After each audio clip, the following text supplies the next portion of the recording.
નમસ્કાર મિત્રો, તમારું સ્વાગત છે। આજે આપણે ધોરણ 8 ચેપ્ટર નંબર 1 સમય સંખ્યાનો સ્વાધ્યાય 1.1નું સંપૂર્ણ સોલ્યુશન કરીશું।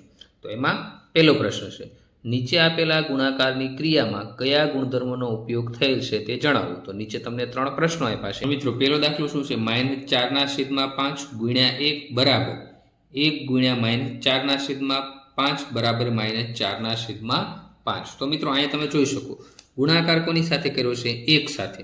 આનો પણ ગુણાકાર કોની સાથે કર્યો છે? 1 સાથે। તો કોઈ પણ સંખ્યાનો 1 સાથે ગુણાકાર કરો તો સંખ્યા પોતે જ મળે। તો અહીંયા જો આપણે સંખ્યા પોતે જ મળી છે। તો આ શું છે? ગુણાકાર માટે 1 છે એ તટસ્થ સંખ્યા। તટસ્થ સંખ્યા એટલે શું? એનો આ રીતે તમે ગુણાકાર કરો તો જવાબ એ પોતે જ આવે સંખ્યા, તો એને શું કહેવાય? તટસ્થ સંખ્યા। તો આમાં કયો ગુણધર્મનો ઉપયોગ થયો છે આપણે લખી શકીએ। એક શું છે? 1 એ ગુણાકાર માટે તટસ્થ સંખ્યા છે। એક આ લખી શકીએ। હવે ગુણધર્મ કયો છે? તો આપણે શું લખશું? ગુણધર્મ।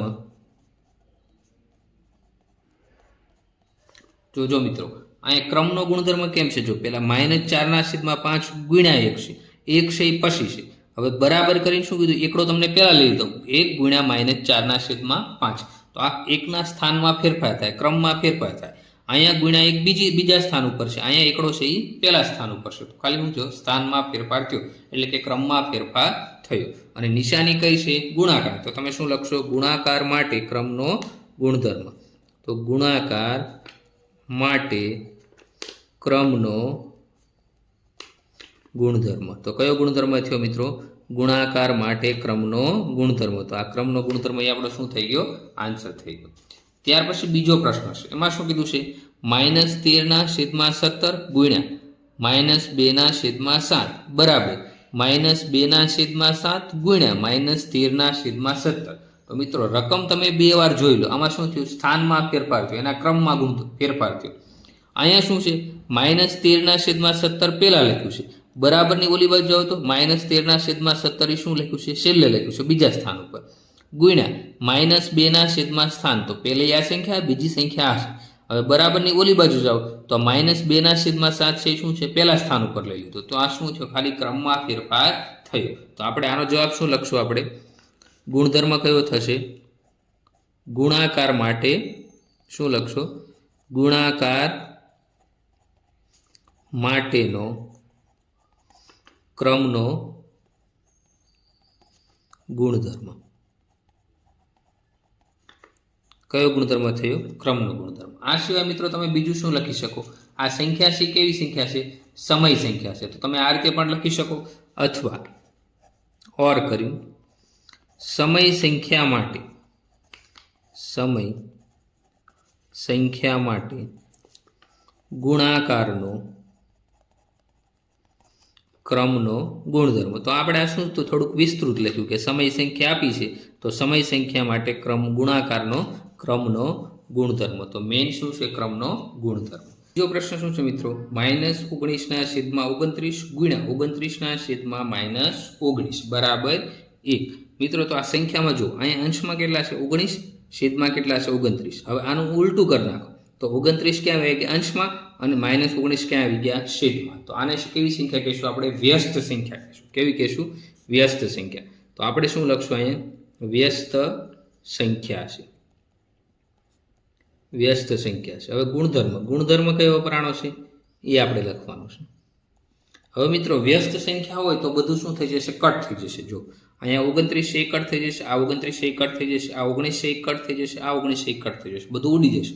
તો હવે ભાગાકારમાં ખાલી કાંઈ ન વધે, શું વધે? 1। તો અહીંયા તમને આન્સર કેટલો આપ્યો છે? 1। એના માટે 1 આન્સર આપ્યો છે। હવે આ ગુણધર્મ કયો થશે મિત્રો? ગુણાકાર માટે વ્યસ્ત સંખ્યાનો ગુણધર્મ। તો આપણે અહીં શું લખશું? વ્યસ્ત સંખ્યાનો ગુણધર્મ, અથવા ગુણાકાર માટે વ્યસ્ત સંખ્યાનો ગુણધર્મ એવું લખી શકો। અથવા તમે શું લખી શકો? વ્યસ્ત સંખ્યાનું અસ્તિત્વ છે, આવું પણ લખી શકો। વ્યસ્ત સંખ્યાનું અસ્તિત્વ છે, આવું પણ તમે લખી શકો। ત્યાર પછી મિત્રો પ્રશ્ન નંબર 2 છે. પ્રશ્ન નંબર 2 માં શું કીધું છે? 1/3 ગુણ્યા કૌંસમાં 6 ગુણ્યા 4/3 ની 1/3 ગુણ્યા 6 બ્રેકેટ પૂરો ગુણ્યા 4/3 ની રીતે ગણતરી કયા ગુણધર્મના ઉપયોગથી કરી શકાય તે જણાવો. તો મિત્રો જો અહીંયા તમારે 2 વાર રકમ જોવાની છે. જો અહીંયા શું કીધું? 1/3 ગુણ્યા, હવે બ્રેકેટમાં જૂથ કોનું બન્યું? 6 ગુણ્યા 4/3 બન્યું ની. હવે બાર શું થાય છે? 1/3 ગુણ્યા 6. તો અહીંયા જૂથ કોનું છે? 6 ગુણ્યા 4/3. અહીંયા શું કર્યું? આ જે 12 1/3 હતું એનો અહીંયા જૂથ બનાવી દીધું. તો આ કયો ગુણધર્મ થયો કહેવાય? જૂથમાં ફેરફાર થયો. પહેલામાં આ બંનેનું જૂથ બને છે અને બીજામાં કોનું બને છે? 1/3 ગુણ્યા 6 નું જૂથ બને છે. સંખ્યા તો એના એ જ રહેશે, ખાલી શું થયું? જૂથ બદલ્યું. જૂથ એટલે શું થાય? બ્રેકેટની અંદરની જે સંખ્યા છે એમાં માત્ર બદલાવ થયો. તો આને કયો ગુણધર્મ કહીશું આપણે? જૂથનો ગુણધર્મ. હવે ગુણધર્મ કહી ગયો, હવે કોનો? સરવાળાનો કે ગુણાકારનો? તો નિશાની કઈ છે અહીંયા? ગુણાકારની. તો શું લખશું? ગુણાકાર માટેનો જૂથનો ગુણધર્મ. તો આપણે લખશું ગુણધર્મ કયો થશે? બરાબર, ગુણાકારની ક્રિયા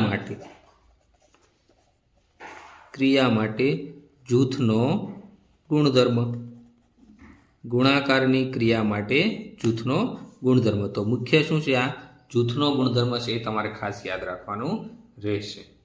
હવે જો મિત્રો આપણા માટે એક આનું સૂત્ર પણ હતું. આપણે થિયરી તમે જો સમજાવો તો એમાં સૂત્ર પણ છે, આપણે જોઈ લઈએ. સૂત્ર કયું હતું? A ગુણ્યા B ગુણ્યા C. તો આમાં જૂથ કોનું બન્યું મિત્રો? જો B અને C નું બન્યું. હવે બરાબરની ઓલી બાજુ કોનું આવશે? A ગુણ્યા B અને ગુણ્યા C. તો આ શું હતું? જૂથના ગુણધર્મનું આવું સૂત્ર હતું. તો પહેલામાં જૂથ કોનું બન્યું? B અને C નું બન્યું. બીજામાં જૂથ કોનું બન્યું? A ગુણ્યા B. તો આમાં એવું જ છે, જો અહીંયા જૂથ કોનું બન્યું? 6 ગુણ્યા 4/3 નું બન્યું. અને અહીંયા શું બન્યું? બીજામાં 1/3 ગુણ્યા 6 નું. તો આ જૂથના ગુણધર્મનું મિત્ર શું છે? સૂત્ર છે. જૂથના ગુણધર્મનું સૂત્ર છે, કે આ સમજણ માટે સૂત્ર છે, આ તમારે લખવાની જરૂર છે નહીં. પણ આમાં જો જૂથ B અને C નું અને આમાં જૂથ કોનું બન્યું? A ગુણ્યા B નું. તો આને આપણે શું કહીશું? ગુણાકાર માટેના જૂથનો ગુણધર્મ. કેમ ગુણાકાર માટેનું કીધું? તો વચ્ચે ગુણાકારની નિશાની છે એના માટે. ત્યાર પછી ત્રીજું છે, 2 સમય સંખ્યાનો ગુણાકાર હંમેશા ખાલી જગ્યા જ હોય.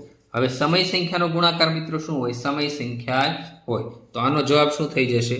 સમય સંખ્યા. તો 2 સમય સંખ્યાનો ગુણાકાર શું મળે? હંમેશા સમય સંખ્યા જ મળે.